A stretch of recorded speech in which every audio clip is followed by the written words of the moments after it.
You're really nailing it. Thank you so much. We should be live again on LinkedIn. Are we? If you are on LinkedIn, let me know. Join live lunch break. Here we are again. Hopefully the connection holds. Right. Whatever your closing rate is to LinkedIn, welcome to lunch break again, Sales Nation family. Whatever your current closing rate is, we can help you increase that. And you can increase the closing rate quite easily by tweaking just a few things. We know we all have some screws loose that we can reattach. I know I do. But that's the good thing. If you're in sales, you got to be a little bit crazy, a little bit weird, but also grounded, because ultimately we want to do business, right? We want to help people get paid for it, get contracts in, get business in. And the more people we help, the better it is. That's how I see it, right? I'm not thinking so much in terms of KPIs or closing rate or conversion rate. I'm thinking in terms of how many businesses did we help today? How many businesses did we help this week or this month? And that translates into the closing rate, right?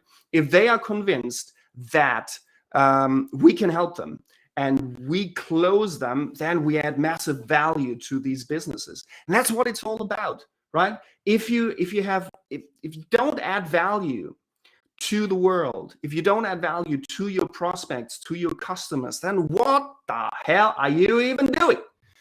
Right? You shouldn't be in sales. You shouldn't be in startup or be an entrepreneur. It's all about helping people and get paid for it, right? And that's why we do these lunch breaks every day, every weekday, Monday to Friday, 12 p.m. UK sharp. Maybe with some technical issues like today, but anyway, I think we're live again on LinkedIn. If we are, just drop me some comments on LinkedIn. We're also live on YouTube, Honeycomb Agency on YouTube, my personal LinkedIn profile, Josef Reisz, Facebook and Twitch again. Thanks, Ali. Sales and marketing is like rock and roll mixed with heavy metal. Ooh, yeah. Are you into heavy metal and rock and roll? What's your favorite band? Send a comment. I want to know. I'm a metalhead, right? I'm a metalhead. Grew up with 80s hard rock and heavy metal, and sales should be like a little bit of rock and roll in there, right? How can we increase the closing rate? And you can take that and apply it this afternoon in your calls. Number one, we want to have a structured sales conversation, and we want to know where we want our prospects to go and guide them there. And we talked about that in this week's lunch breaks. We talked about it a lot, about how to create and draft and design a sales guideline, a sales script that doesn't sound robotic, but helps you guide your buyer or your prospect through the whole conversation to ultimately the call to action, which is the close. So we want to get a kind of a visual conversation flow or a call guideline, whatever you want to call it, for that. And we provide that in the Probing Sales Framework, the whole framework that we have developed over the past 25 years, all the experience that we have in enterprise sales and B2B sales and startup and SMBs, that's all in the Probing Sales Framework. You can check it out on my profile for free. There's a sales conversation guide if you click my profile on TikTok. That's available for free. And just give it a try. Number two, how can we increase our closing rate? We need to qualify hard and disqualify earlier. That sounds harsh, but it's necessary, because ultimately what we want is to eliminate time from our sales cycle. Eliminate time from how long it takes for us to close someone, to really get the contracts in, get the business in. So typically our sales cycle, which also relates to the buy cycle, right? We want to eliminate and eradicate time out of that cycle, out of that equation. And what happens when we qualify hard and disqualify hard is, thank you so much for your likes. Thanks for tapping the screen. I love seeing these little hearties go up. I love that. Thank you. We only want to have sales calls with someone who has a buy intent. A lot of sales organizations and sales people waste too much time talking to someone who eventually will never buy, or maybe will buy further down the line in 12 months or 12 months or 24 months. Thank you so much. I can't talk. I'll speak English in a minute. So we want to really focus on those who are in the market and have calls and conversations with those people, with those leads, with those prospects. And in that sales call, we want to follow a structure that helps us qualify or disqualify quickly and for sure. And again, we put all of that in the probing sales framework. So if you download that and have a look at all the free resources that we put out there, all the free videos that we have, you get an understanding of the probing sales framework, and you can apply it immediately, right? It's not that complicated. It requires a little bit of training and coaching and guidance, but it's just so simple. And it works beautifully especially in B2B sales. Thank you so much. Thanks for joining. Halo by UK2. Thank you so much for joining. Thank you so much for your little hearties. If you haven't followed us on TikTok, just head up there and you'll see our profile, and you can follow us if you get anything out of our lunch breaks, and you'll get notified when we go live the next time.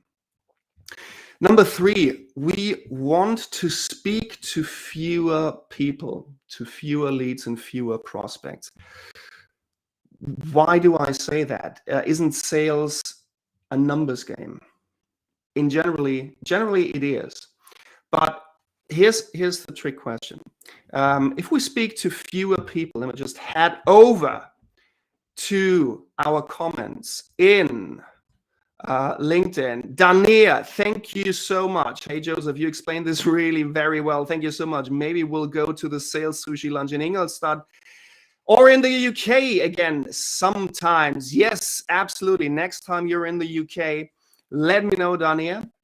Really appreciate your comment here. Yeah, really love that. I remember the sushi place that we went to. Yeah, that was awesome. That was an awesome day. Anyway, let's continue. Why do I say we want to speak to fewer people?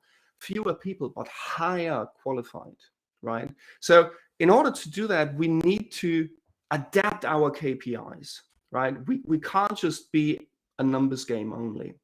If we speak to fewer people, that automatically indicates that those people have a high buy intent and are already qualified, right? So we're gonna have fewer conversations, but of those conversations, we can close more. And that makes sense. It's just productivity hacks right there and then, right? Sales is a numbers game, yeah, but it's got to be the right numbers, right? It's not playing the lottery. Sales is a numbers game. If you be more precise with the numbers with the prospect behind the number, with leads behind the number, then we can have meaningful conversations that convert better, and of those conversations we'll have fewer. That's kind of a contradiction. So just let that sink in. And just remember, I want to have fewer conversations, but with the right prospects. That's what we want. Number 4, in order to do that, in order to have conversations with fewer people that convert better, we want to sharpen our ICP and ABM strategy. So what do I mean by that? ICP is our ideal client profile, and ABM strategy is account-based marketing. So we want to be absolutely specific about who it is we want to talk to, who it is we want to help. Be very specific. who are we talking to, what their challenges are, and what's stopping them from getting X, Y, Z, right? What's their aspiration? What's their goal? What's their aim? And be very specific how we can help them. And also one question that we need to ask, or should ask, right? We should ask ourselves is, how would our prospects know that we are the best solution for that problem? First of all, they need to be aware of the problem. That's what we call gap awareness, right? So that's basically the awareness, the gap of between where they are right now and where they want to be. And a lot of prospects, a lot of businesses are simply not aware of that gap. They have internal workarounds that work fine, but it could work better. And so they don't have that awareness. They probably are occupied with other more important projects, objection prevention right here and there. But that's what we want to have awareness. We want to talk, are aware, or we can make aware of that gap, right? How we can do that? Well, simply how to structure our sales conversation. And we've done that in one of the, I think the yesterday's lunch break, how you can structure a sales conversation together with the probing sales framework, and then design the questions as such that you provoke critical thinking. And that is also what makes you stand out from your competition, right? The way you and your sales team phrase questions, how you lead conversations is not that typical, back to the 80s spin and band and stuff like that. Most prospects have heard that. Most prospects will immediately know when it's a sales call and you just want to sell them and not help them, right? So the probing sales framework is kind of a USP and an unfair competitive advantage. Number five, we want to increase the number of leads with a high buy intent. Now, that is more of a marketing challenge than sales. I know that traditionally, prospecting is under sales, which it shouldn't. Prospecting should be under marketing. And sales should focus on what sales is best at, to close them, right? Focus on that sales conversation, focus on leading them where you need to be, and close them. We have window cleaners right outside here. Cheers to that. Let's have a little bit of a lunch break. So, again, tap the screen. I love to see those little hearties go up. And also on LinkedIn, and I think we're on YouTube as well. Just give me a comment. If you have any questions so far, especially on LinkedIn, but also on TikTok, send your comments below, send your questions below. If you think that I talk rubbish, send a comment below. I want to know if you agree or disagree, and we can agree to disagree. Anyway, I'm talking from 25 years of experience in startups, in SMBs, in enterprise. So if I'm talking rubbish, I want to know. So it's your responsibility to send me a comment below if you disagree. And I'm happy to have a conversation about that. Anyway, we said we need to increase the number of leads with a high buy intent. And we also said that this is more of a marketing challenge than it is a sales challenge. So our goal as sales is to have better conversations. And we can't have better conversations when we have shitty freaking leads that are not qualified enough. Here's to you, dear marketing department. We need better qualified leads. And it's not just to have conversations for the sake of being busy. That's I've seen a lot of KPIs, especially in large corporations, where it's focused on output and not outcome. So the KPIs are: how many calls have you made today? How many demos have you booked? And so sales is pressured to just have sales conversations for the sake of having sales conversations, and to pressure their prospects into demos booked. If they are not qualified, if they are not a good fit, stop doing that, right? So stop pressuring us in sales to hit ridiculous KPIs, because what we are really great at as salespeople is to have conversations, to dig deep into the pain points of our prospect and uncover all of that, and then go in for the close, because we know that we can help them, not for the sake of closing, but because we have the best solution for their problem. So, A2I Academy, thank you so much for your comment. There's always actionable information during our sessions. Yes, it is. We are spitting facts right here, and we're having coffee because it's lunch break. How's your lunch break doing? I'm having fun here. I'm on fire today. And I love each and every one of you joining us in these lunch breaks. It's really, really appreciated. I really, really love that. Right, marketing challenge. That's it. We need to talk to our marketing department.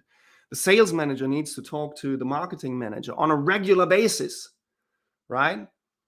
To straighten that bullshit out and to help sales and also to help marketing. We need to talk to each other and not butt heads, right? Beavis and Butthead. That's not who we are. Although I really love that, Beavis and Butthead. Do you remember those? Was that MTV, Beavis and Butthead? Yeah, because they were metal, right? Anyway, number 6, ask. Ask for the close. If you don't ask, you don't get, right? And especially little children know that. They know how to ask. And they are so blatant about asking for what they want, right? They don't care about, is mommy and daddy have enough money to buy me something? I want that candy right now, right? They don't care. They just ask. And, that's I don't know about you, but if you grew up with parents traditionally, my parents told me to don't bother anyone, right? So just stick to yourself and don't ask people because they get bothered. And I don't know, can you relate to that? Is that similar? And that's how we unlearn how to ask. We think, let's not bother anyone, right? Let's not ask. The single most important skill that you can develop in sales is knowing how to ask, what to ask, and when to ask for it. That's it. Ask. And not just blatantly, we want to buy fish? No. Those of you who know, no. We don't want to buy fish. What I mean by that is to really listen to what your prospect has to say, and then helping them make a decision, and then asking for that close, asking for permission, asking for the next step, asking for that contract, asking for that negotiation step, asking for whatever it is that you have in your sales cycle. We need to ask. And it's okay to ask. I have a massive problem. The only problem I have is when salespeople, they mix up pitching with asking. And I have my inbox on LinkedIn is really flooded, and also my emails is really flooded with pitches. One pitch after another. That's not an ask. That's just harassment.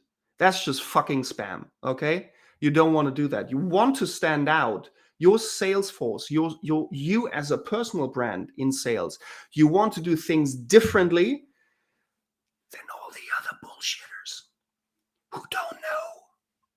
So that's why I'm so enthusiastic and passionate about showing you all the little tricks that I've accumulated over the past 25 years.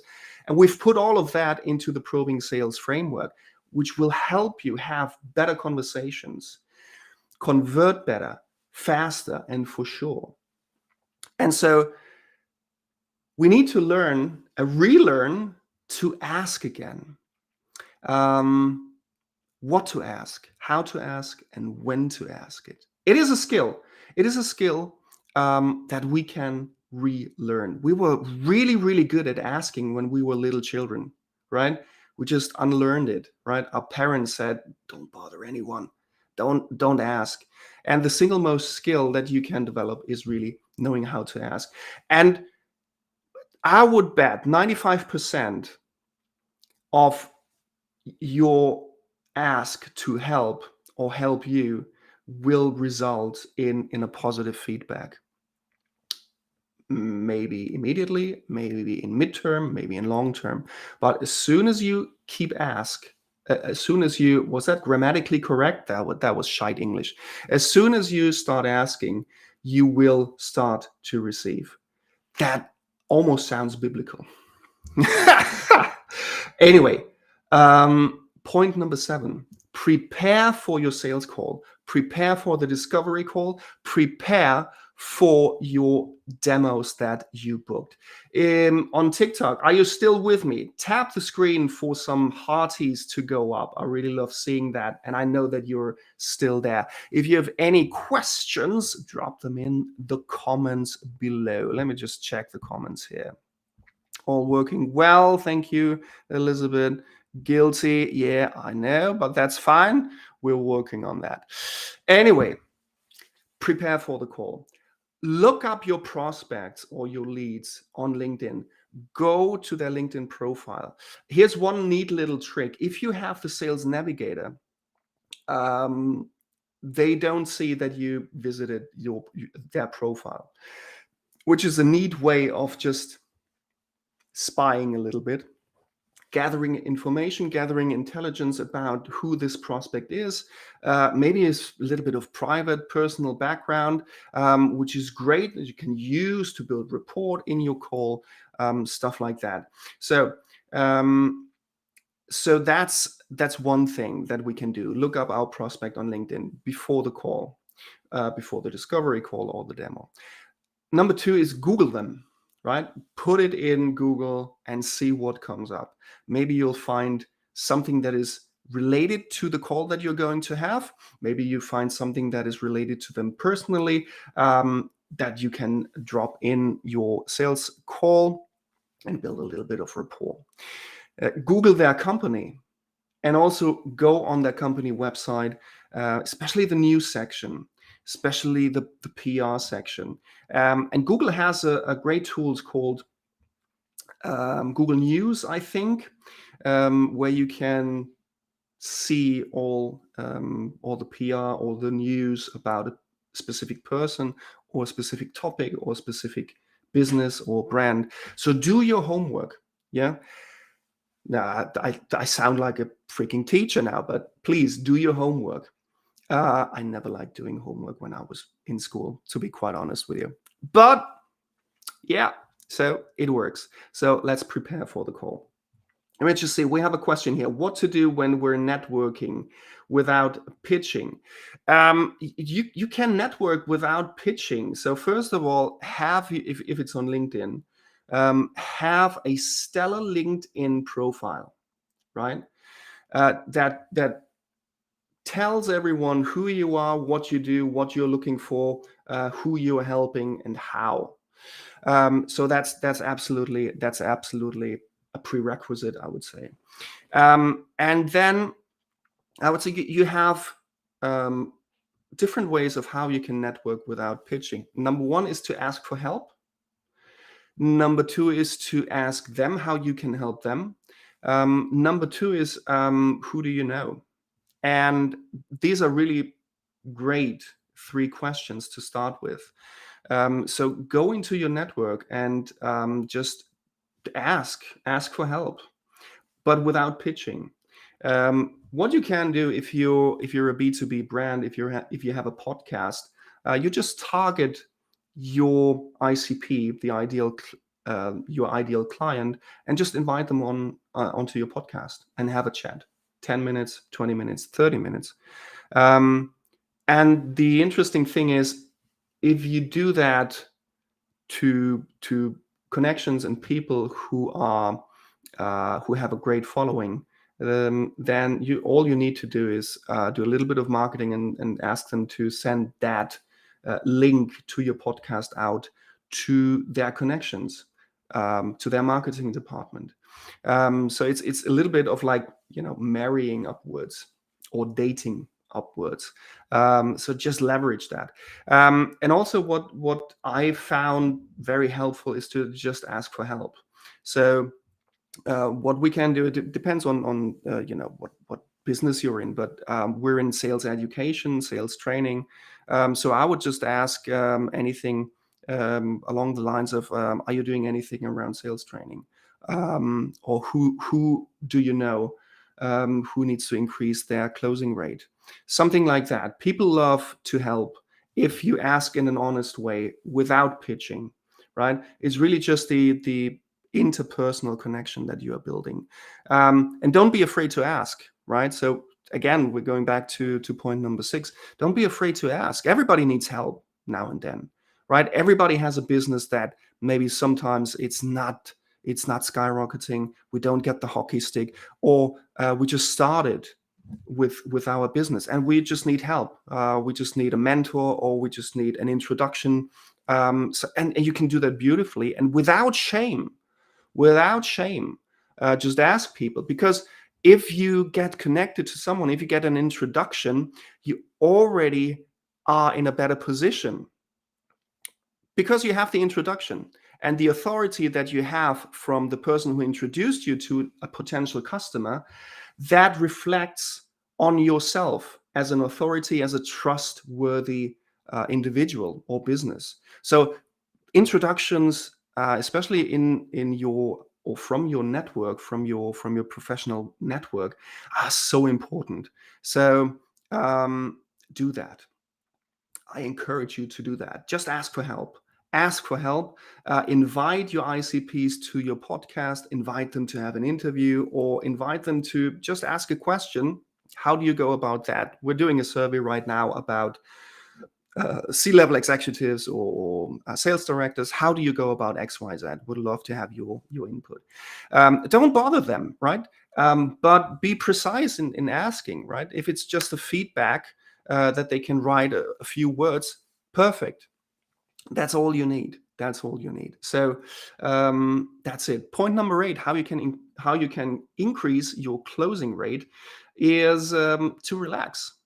Just relax before you have the call. Relax, have a sip of coffee, or an energy drink, or whatever it is. Detach from the outcome and just try to make it a great experience for your buyers, or for the leads, or for the prospects, and have fun doing it. Have fun doing it, right? But detach from the outcome. Doesn't matter if you close them, as long as you give them a great consultation, almost, or a great advice, or a great time on how they can improve XYZ, they will come back. And I think that is a shift in mindset in sales that a lot of people are going through right now. We see that it's more about buyer-centric conversations than closing. And I said that, I think in yesterday's lunch break, I said that in sales, the tragedy of being in sales is we never sell. The buyer makes the decision to buy from us instead of our competitor. The buyer makes the decision to spend money on this project instead of some other project. So our job really is to facilitate that purchase decision so that they buy from us, but on their terms. And as long as you make it a great experience, they will come back. I've seen, 25 years in the business, they always come back, right? your job in sales is just to make sure to prioritize, right? Who is ready to be closed now, midterm, long term. So the less ego you have in your sales conversations and your negotiations, the better. Now, that does not mean that you should be a doormat and just, get run over. Absolutely not. Know your worth, right? Know when to say yes. Know when to say no. Almost didn't get that one out, but here we are. Know when to say yes and know when to say no. So less ego, meaning not meaning that you should be discounting your services, discounting your business, discounting yourself. Not at all. But the more we make it, the more we care about the buyer, the prospect, the leads, the better we can help them. In that discovery call or in that demo, the better. And they will always come back. They will always come back. And that also has to do with branding and customer service. As soon as we lower our ego, our self-centeredness, the better conversations we can have, the more meaningful conversations we can have. And I said in the beginning, we need to minimize the time that we talk to people who won't buy from us. Yes, absolutely. But at the same time, we don't want to piss people off, right? Because you never know when they come around. You don't know. So less ego equals more sales. So let me just check the comments. Are you still here on TikTok? Tap the screen, send me some love, send me some hearts if you are there. If you have any comments, any questions up until that point, please comment below. Let me just check the comments on LinkedIn and YouTube. YouTube A2I Academy, thank you, absolutely. Great to see that you're agreeing. Any questions so far, send it in the comments. Thank you so much for all your hearties and likes. I really love that. Then we have one final point, and then I let you go back to work for today's lunch break. How to increase the closing rate in your sales conversations. Number 9, ultimately, shut up and listen. That's it. Shut up and listen. So I don't know about you, but when I started out in sales, it was like trying to get a pitch in, trying to speak, trying to talk, and get something in there. I personally wasn't confident enough to ask a question and then endure that silence. So the moment we shut up and listen to what our prospects have to say, we will close more. Why? Because we can read between the lines. We are not focused so much on the next question, as long as we have our sales script, our kind of visual conversation flow. Again, we did that yesterday with the Probing Sales Framework, a sales script that does not make you sound robotic. And as soon as we shut up and listen to the prospects and what they have to say, what they tell us about where they are, what they want to achieve, and why they are not achieving it with the resources they have available, that's it. That's exactly what we want to know.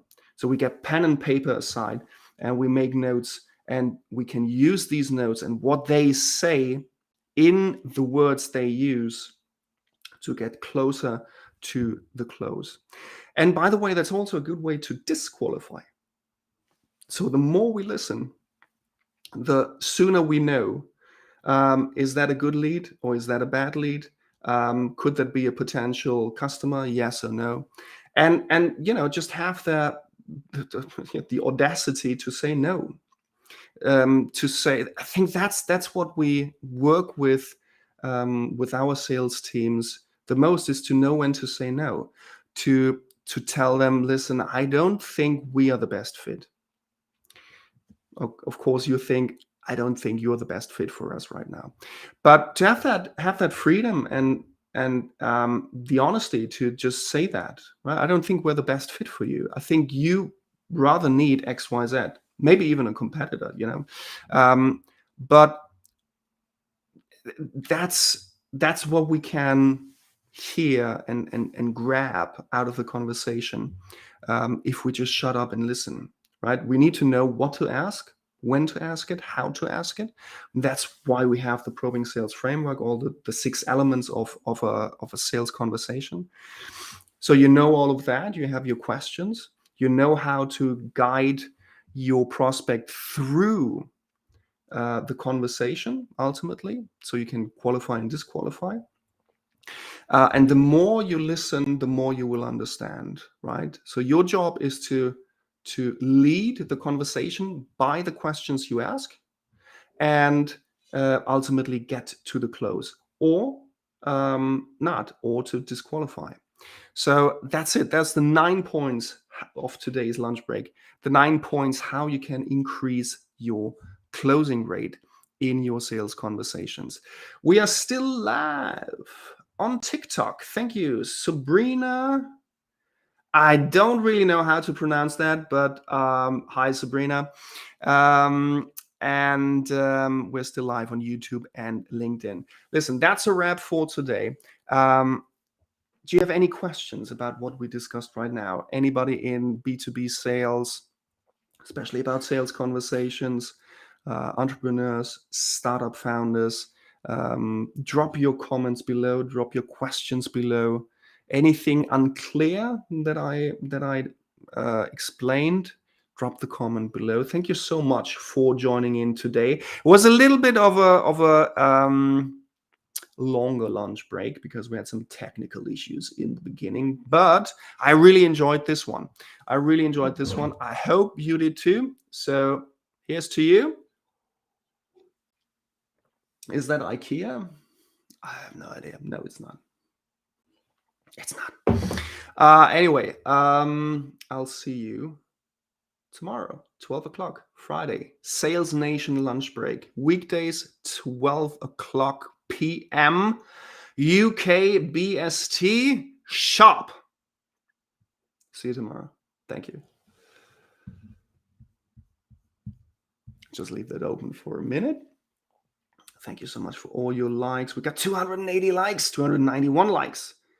Blimey, that's awesome. Thank you so much. If you have any questions, just drop a comment below. Make sure to follow us. Hit there, tap there, and follow us so you'll get notified when we go live next. If you're on LinkedIn, send me an invite. Or follow me. I'm in the creator mode, so you can easily follow me and hit the bell button so you get notified when I go live next, or when I publish a post, or whatever it is. So thank you so much for your time. It's 12:50, and that's a wrap. See you tomorrow.